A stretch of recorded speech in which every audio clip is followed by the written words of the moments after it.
habeen wanaagsan daawadayaal kuna soo dhawaada barnaamijka caawiya caalamka waxaan ahay Farxaan Maxamed Jimcaale qodobada wararka ugu waaweyn waxa ay kala yihiin dugsiyo quraan oo si xun dadka ula dhaqma waxaanu u socdaalnay waqooyiga Nigeria halkaasi oo dhibaato baahsan ay ka jirto qodobada kale ee ku jira caawiya caalamkan waxa kamid ah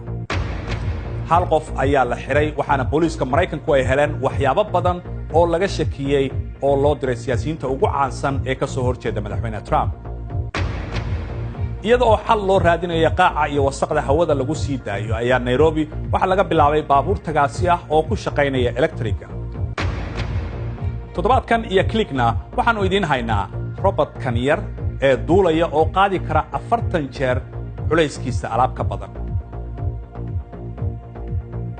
kala soco BBC News Somali telefishinka raadiyaha online-ka iyo baraha bulshada halkani waa London barnaamijkuna waa caawa iyo caalamka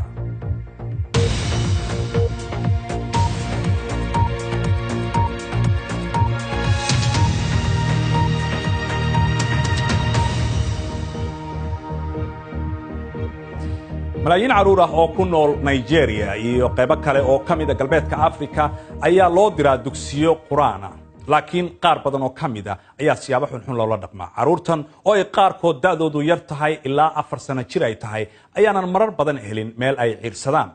ma jirto tiro sugan oo lagu qiyaasi karo ardayda dugsiyada noocan dhigta dalka Nigeria laakiin waxa lagu sheegaa ilaa 8 milyan arrinkan ayaa si weyn ugu faafay dhinaca waqooyiga ee wadanka Nigeria dadaalo loogu jiro in dugsiyadan lagu dhaxdaro oo qayb ay ka noqdaan nidaamka waxbarashada ee caadiga ah ee dalkana kama muuqdaan natiijooyin yididiila leh wariyaha BBC-da Isxaaq Khalid ayaa booqday gobolka Gombe si uu u eego xaaladda halkaasi Maxamed Xaraare ayaa faafinaya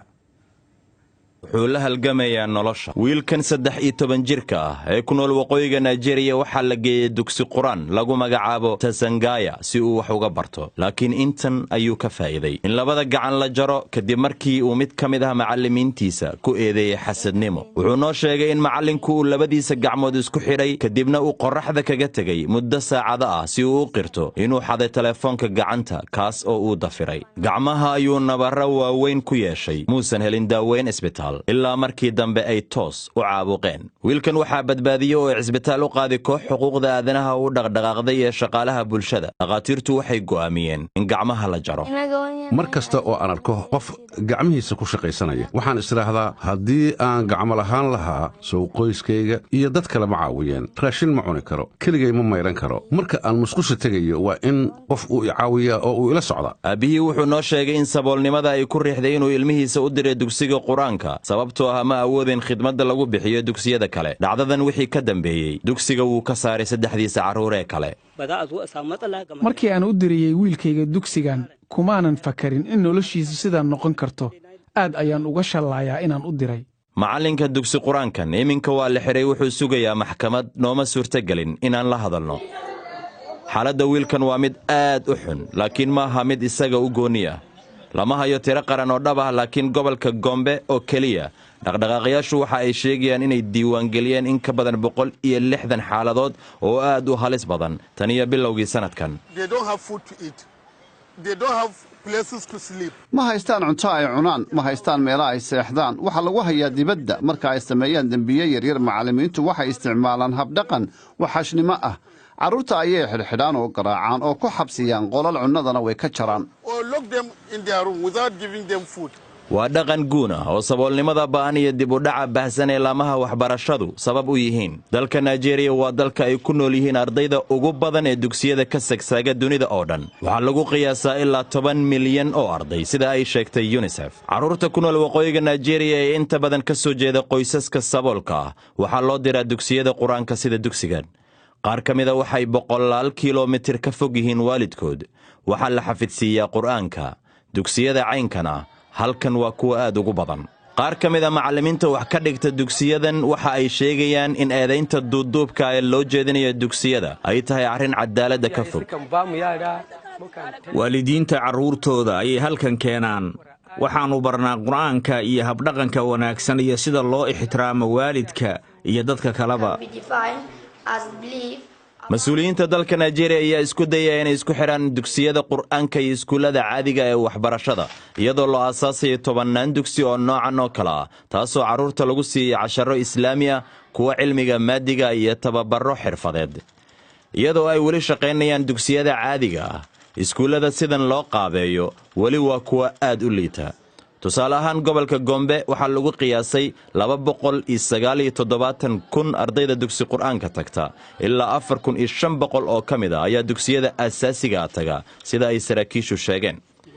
inkastoo ay dadaaladu socdaan haddana carruurta uu ka mid ka yahay 13 jirkan gacmaha beelay nidaamka dugsi qur'aanku argagax joogta ayuu ku reebay iyadoo iminka dib u habeynta lagu samaynayo laamaha waxbarashada ee Nigeria ay loodayaan arday kale oo fara badan ayaa halis ku jirta markana dalka Mareykanka ninka la xiriirinayay qaraxyadii loo diray dad ka soo horjeeda Donald Trump ayaa maanta lagu xiray wadanka Mareykanka ninkan oo 56 jir ah ayaa maanta lagu xiray Miami Florida kadib markii booliisku ay isticmaaleen hidasidihiisa DNA-ga qarax kale ayaa maanta isna laga helay deegaankaasi mid kalena waxa laga helay magaalada New York waxaana muuqaaladani ay yihiin kuwii ugu dambeeyay ee booliiska meel u dhow halka ninka laga shakisan yahay lagu qabtay gaadhi ayaana la sheegayaa in la jiiday dambibaarayaasha ayaa shalay bilaabay in ay xoogga saaraan wax aanay baaritaanka xarunta waraaqahaasi loo soo dirayo ay ku sheegeen haddaba ciidamada sirdoonka ee wadankaasi Mareykanka ayaa waxa ay baaritaankooda ay ka bilaabeen Florida waana kuwan goobaha loo malaynayo in ay dhibaatadu ay ka taagan tahay oo inta badan laga helay aalado ay ku jiraan baa la yiri aaladahaasi oo magaalooyinka New York iyo Washington iyadoo mid ka mid ahna loo diray dhinaca magaalada Los Angeles laakiin arrinkan waxa sidiisaba uu bilowday isniintii markii baqshad noocan oo kale laga helay guriga bilyaneerka George Soros oo aad u maalgeliya xisbiga dimuqraadiga tan iyo markii arrinkaasi la helayna aalado kale oo badan ayaa loo diray dad caan ah oo ay ka mid yihiin madaxweynihii hore ee wadanka Mareykanka Barack Obama iyo Hillary Clinton iyo waliba madaxweyne ku-xigeenkii Joe Biden iyo abukaatihii guud ee hore Eric Holder waxaana sidoo kale shalay mid la mid ah bashqadan loo diray oo laga helay maqaayad ku taala New York oo uu leeyahay jilaaga Robert De Niro waad maqasheen labada dhinacba dimuqraadiyiinta iyo jamhuurigaba waxay sheegeen inay tahay inay Ameerika yeelato wadahadalo siyaasadeed oo ka duwan sida tan run ahaantii waxaan u jeednaa madaxweyne Trump iyo siyaasiyiinta dhiggiisa ah oo iska wada eedaynta hadallada kulkulul ee la isku weedaarsanayo doorashooyinka ka hor waxaa jira dareen rasmi ah in doorashooyinka ay muhiim yihiin maxaa yeelay waxay ka dhigan yihiin ciddii ka talin lahayd aqalka Koongareeska hadda Donald Trump iyo xisbigiisa jamhuuriga ah ayaa ka taliya aqalka iyagoo haysta aqlabiyadda golaha wakiilada iyo golaha guurtidaba haddii ay tahay intaasi wax iska bedesho siyaasaddiisa in la ansixiyo way ku adkaan doontaa waana sababta aan u arkayno isticmaalka luuqadda kulul mararka qaar laakiin run ahaantii hadda waxaa la dareemayaa in la isku dayayo in la yareeyo hadalladaasi laakiin xaqiiqdu waxay tahay maadaama ay doorashooyinka soo dhowaanayaan toddobaadka soo socda hadallada kulkulul waa ay soo noqnoqon doonaan bal haddii aynu ka gudubno wararkaasi ku saabsan Mareykanka markana aynu eegno qodobada kale ee ku jira wararka caawa ciidamada Jordan iyo Israa'iil ayaa ka qayb galay howlaha lagu baadigoobayo dad badbaaday kadib markii 20 qof ay ku dhinteen daadad soo rogmaday meel u dhow badda Dead Sea badiba dadka dhintay waxay ahaayeen caruur arday ah oo reer Jordan ah oo safar ku jirtay dad ka badan 30 qof ayaa la badbaadiyay Israa'iiliinta ayaa sheegay in ay hawsha joojiyeen habeennimadii kadib markii cimilada ay sii xumaatay wasiirada arrimaha dibadda ee wadamada ku bahoobay ururka iskaashiga islaamka ee OIC ayaa soo gaaray maanta magaalada Muqdisho ee caasimadda Soomaaliya ka hor maalin kulan ay wasiiradu ay ku leeyihiin oo berito halkaasi ka bilaabanaya waxaa la filayaa in ay ka wada hadli doonaan nabadda iyo xasiloonida Soomaaliya wafdiga maanta gaaray Muqdisho waxa sidoo kale ka mid ah dhinacyada ku kala qaybsan siyaasadda khaliijka saynisyahano ayaa sheegay in daraasad lagu sameeyey cusub antibiotica ay muujinayso in ay suurtagal tahay in ay wax ka tarto bakteeriyada iska adkaysiga ee daawada iska adkaysa bini'aadamka. daroogadan cusub oo loo bixiyey Cefiderocol ayaa waxaa lagu tijaabiyey bukaan qaba caabuqa kaadida 15 wadan. daawadan ayaa gaaraysa unugyada bakteeriyada oo dhammaanba dilaysa. madaxweynaha Turkiga Recep Tayyip Erdogan ayaa ku cadaadinaya dalka Sacuudiga in ay sheegaan ciddii bixisay amarkii lagu dilay wariyihii Jamal Khashoggi iyo halka meydkiisa la geeyay. madaxweyne Erdogan waxa kale oo uu sheegay in madaxa xeer ilaalinta Sacuudiga uu maalinta Axadda u iman doono Istanbul si uu kiiska ugala xaajoodo dhigiisa Turkiga. dhinaca kalena wiilkii curadka saxafiga la dilay oo loo diidanaa in Sacuudiga uu ka baxo ayaa gaaray wadanka Mareykanka. Mr. Khashoggi ayaa la waayay in ku dhow hadda bil kadib markii uu booqday qunsuliyadda Sacuudiga uu ku leeyahay magaalada Istanbul ee wadanka Turkiga.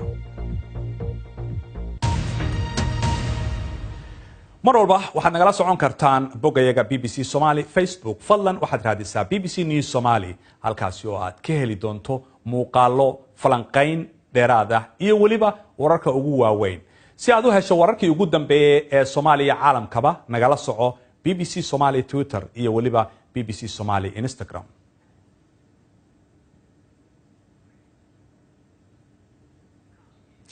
qaybta dambe ee barnaamijka ayaanu isku soo laaban doonaa daawadayaal ee qadar yar oo ilbriqsiya kadib waan isku soo noqon doonaa. weli waxaad naga daawanaysaan BBC Somali televisionka. waxaa sidoo kale aad barnaamijka aad ka heli kartaa bogayaga bbc.com/somali. waxaa kale oo aad maqli doontaan qaybta dambe iyada oo xal loo raadinayo qaaca iyo wasaqda hawada lagu sii daayo. Nairobi waxay bilowday baabuur tagaasi ah oo ku shaqaynaya electriga oo ay leeyihiin lacag fara badan ayay ku badbaadinayaan dadka tagaasida ah ee ka howlgalaya magaalada Nairobi. qadar nasiina kadib dib ayaynu isugu soo noqon doonaa.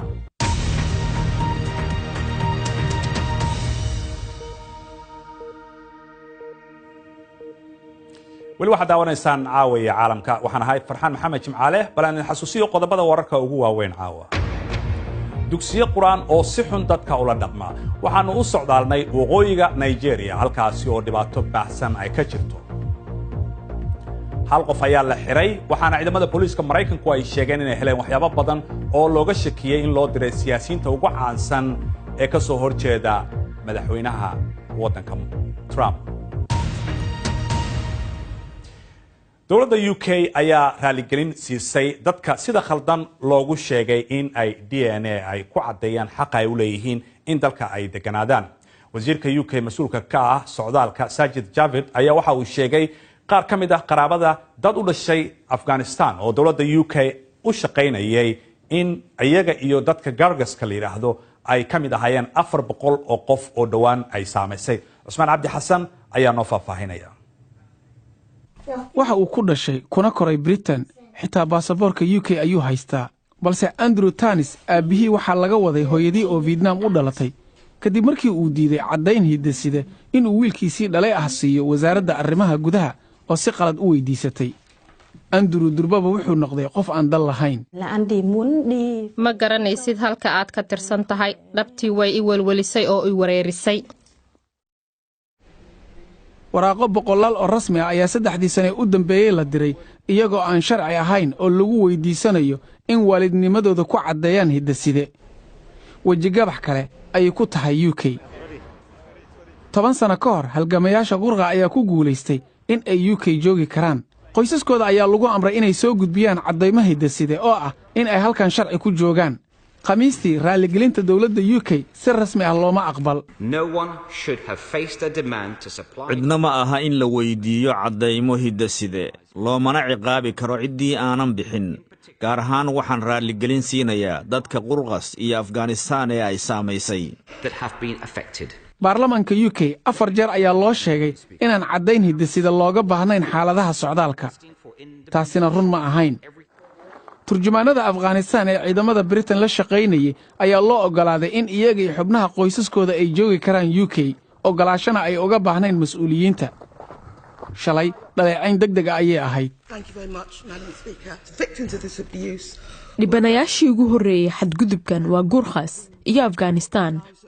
waxaa ku jira rag iyo dumar noloshooda khatar u geliyay in dalkan ammaan ahaado. waxa maamulka hoose ka dhaqangeliyeen wasaaradaha gudaha ayaa tan ogolaatay waana heerkee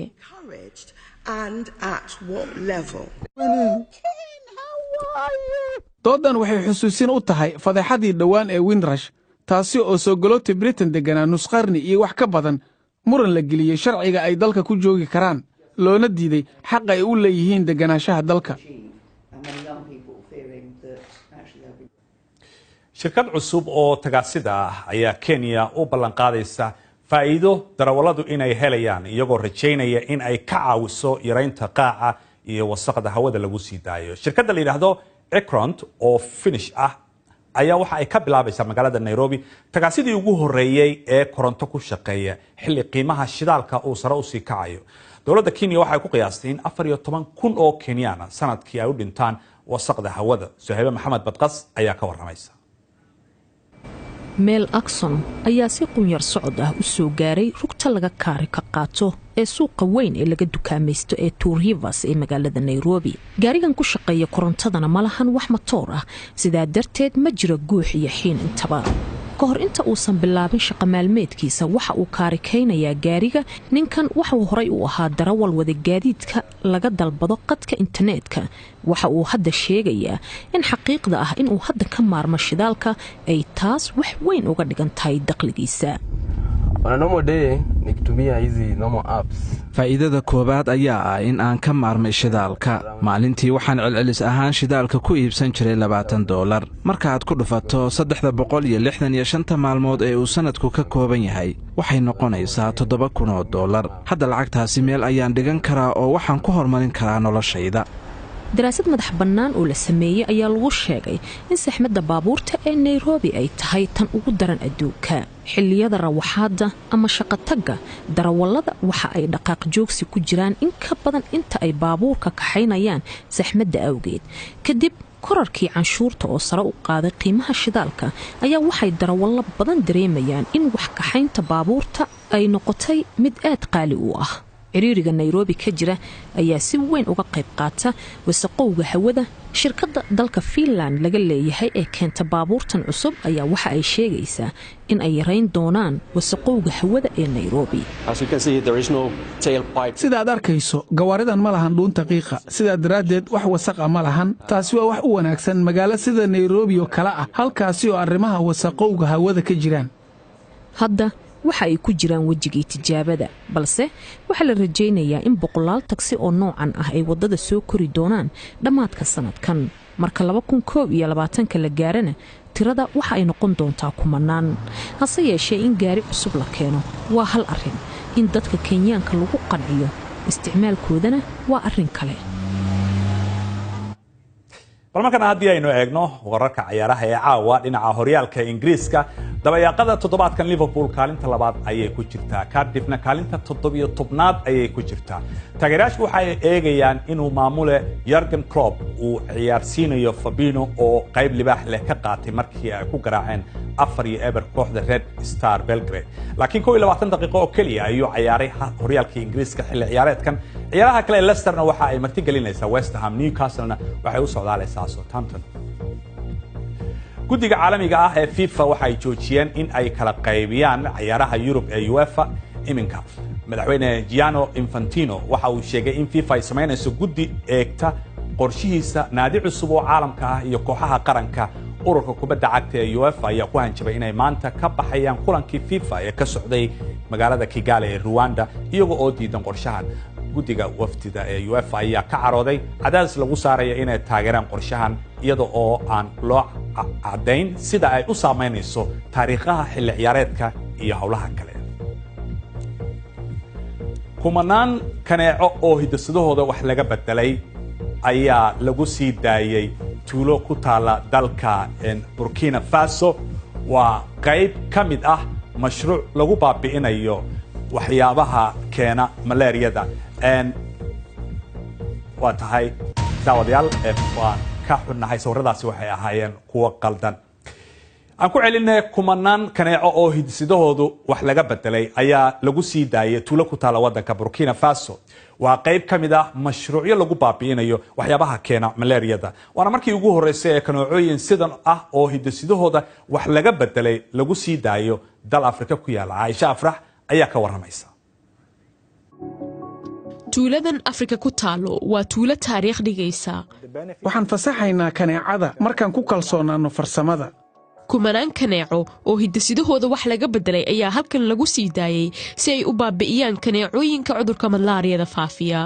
waxaan ku dhownahay heerkii ugu dambeeyay mashruucan taasi oo ah soo saaridii ugu horeysay hiddasidaha wax laga bedelay ee kaneecada Afrika inkastoo ay kaneecooyinkan joojinaynin cudurka waxay macno u yeeshay in cilmi baarayaasha ay soo saareen cayayaan ka hortagaya dhalmada kaneecada waxaan adeegsanaynaa farsamo la yiraahdo farsamada hiddasidaha oo noo ogolaanaysa inaan baahinno wax ka bedelidda hiddasidaha kaneecada oo dhan cilmi baarayaasha ayaa mar hore baarayay dhaqdhaqaaqa iyo caadooyinka kaneecada ugu yaraan 400,000 ayaa naftooda ku waayay cudurka malaariyada sanadkii 2016 laakiin dadka qaar ayaa ka walaacsan saameynta ay yeelan doonto wax ka bedelidda hiddasidaha cayayaanka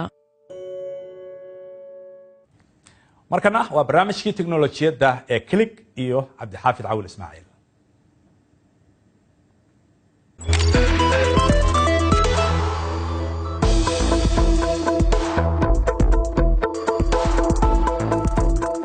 muuqaalkan cajiibka ah waxaa lagu qaaday kamara diiraddeeda laga sameeyey baraf sawir qaaduhu waxa uu tegey Iceland si uu u helo baraf badhax tiran muuqaalada midkiiba waa 1 daqiiqo oo keliya inta aanu barafku dhalaalin laakiin waxa uu ku guulaystay inuu qaado sawirro iyo muuqaalo si fiican u muuqda nasiib wanaag wax dhibaato ahi kama ay soo gaadhin barafka dhalaalay kamaradiisa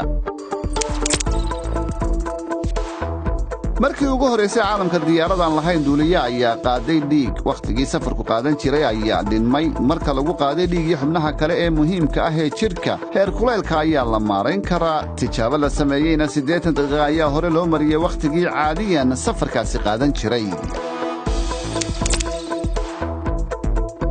muraayadan kama muuqdaan waxaan caadi ahayn laakiin waxa la shidi karaa diirad ku taalla halka hoose si aad u aragto waxyaabaha ku dhowdhow qaybta hore ee muraayadda ayaa isbedeshaha taas oo keenta in wax aragu isbedelo qofka xidha muraayadan aragga ayaa u soo dhowaanaya marka aad taabato diiradda kadibna marka aad diiradda mar kale taabato caadi ayay ku noqonaysaa shirkadda Touch Focus ayaana Jabaan ku samaysay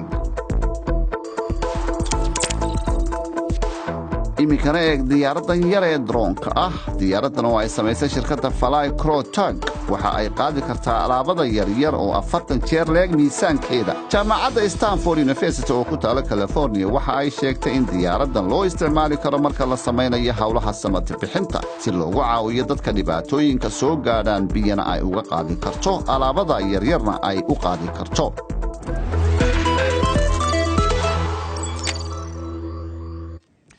ugu dambeyntiina waxaan idinkaga tegaynaa sawiradan qof isku qaaday saraha dhaadheer ee magaalada tan London ninkan oo la yiraahdo Spider-Man-kii Faransiiska waxa uu samaynayaa fuulitaan uu fuulayo mid ka mid ah saraha ugu dhaadheer London Alien Robert ayaa fuulay dhismahaasi oo dhererkiisu yahay 202 mitir isagoo oo aan wadan xarko ama biraha lagu qabsado darbiyada laakiin muddo dambe aan fuuli doono sababtoo ah waxa lagu soo oogay dacwad ah in uu dhibaato shacabka u keenay inta ayaan ku soo gabagabaynaynaa barnaamijkeennii caawa waad ku mahadsantihiin daawadayaal inta aanu mar kale dib u kulmayno habeenka isniinta waxaan idinkaga tegaynaa sidaa iyo habeen wanaagsan